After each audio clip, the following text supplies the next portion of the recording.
Welcome back. Welcome back, people. Welcome to the Relationship Theory RT Vlogs. I am out here in the park, just had lunch.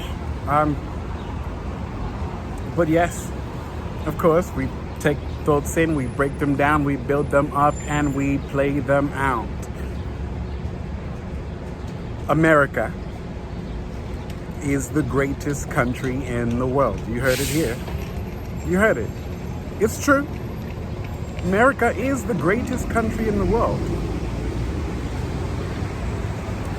There's a reason why I'm saying this, of course, but the reason is, it's true.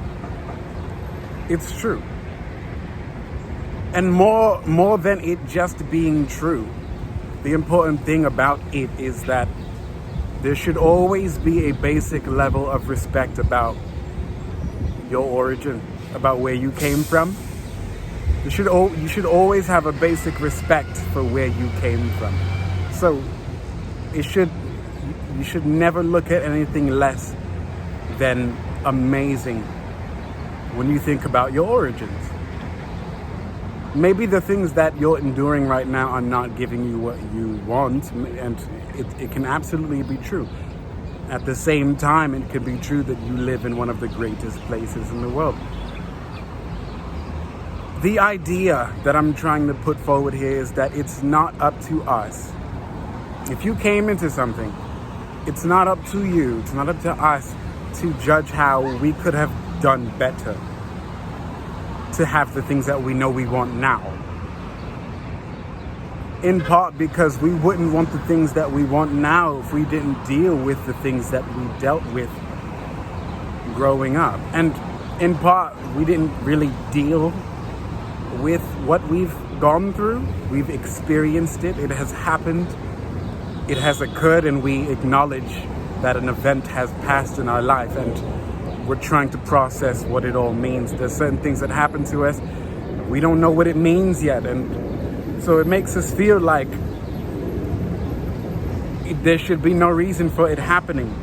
And that thought makes us think that if there's no reason for it happening, there are so many ways that this could have been done better if there was a reason, right? So it's what you want to do, and what I'm suggesting really by saying America is the greatest country in the world is I'm suggesting that nihilism ought to be defeated by stating a simple fact and respecting where you came from. Understanding that it's true, and also it gives you personal credit. If you're able to acknowledge that you have come from a wonderful place, given where you know you are now and where you're headed, you can also give thanks to your past for allowing you to make it to where you are today. So, gratitude. If you haven't taken some time out today to be thankful for your situations, go ahead and just take some time and be proud of where you've come from. For some people, this might surprise you, but for some people, gratitude might show in you recognizing the amount of mistakes you have made. Because what it also does is help you clock in the successes that you have made through time, right? So if you take time and you look at the failures, you see how many places you might have failed, but you also see in between where all your successes were. Be able to count your failures, but also be able to count your success. And sometimes you can count your success by knowing how you failed, because, well, you know how to do things better, right? Or at least you know how to plan ahead.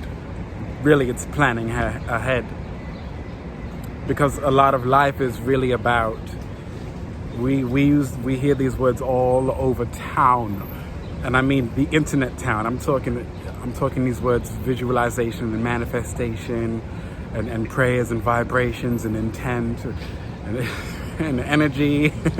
We hear these words all of the time, but when you think about what planning entails, this is exactly where people are coming from. Planning is where you get to put all of those words. That's where you get to put all of the intentions. Yes, they might have a physical blueprint. They might have an idea that once you break it down, it's like, oh, it has all these parts. Yeah, sure, great. Just before that, when you're planning, it still is an integration of all of the things that you know you want to see, feel, taste, touch, say to people. Say to things how you want things to respond to you by isolating what those things even are that make you feel the things that you feel. And through time and looking at your successes and looking at your mistakes, planning is really about planning better. It's about developing your ability to live out the life that you have set out before you. And it all starts with acknowledging the previous ways you have set your life out before you. This is where taking some responsibility comes in. I like to say, though, that when it comes to responsibility, it's not about maturity. It's about your ability to take in information and respond in kind. It's not about being a grown-up. No one's a grown-up on this planet. I think we all know that at this point, and if we don't, the future years are going to tell us that. No one's a grown-up. No one ever was. So that's my take on, well, it wasn't even a take. I was just thinking out loud. Anyway, America is the greatest country in the world. It certainly is. Don't think that any other family or country doesn't think these kinds of things. They might have their particular issues, but they're not going to allow you, an outsider, to speak down or badly about the place that they came from. They're not going to allow you to do it. If you know the problems, you get to say something. If you don't know the problems, people won't usually allow you to have a voice. You need to know the problems. But that's a topic for another day. This is RT Vlog. I was going to say a number, but I'm not going to do that. I never know what these numbers are going to be. Anyway, enjoy your day.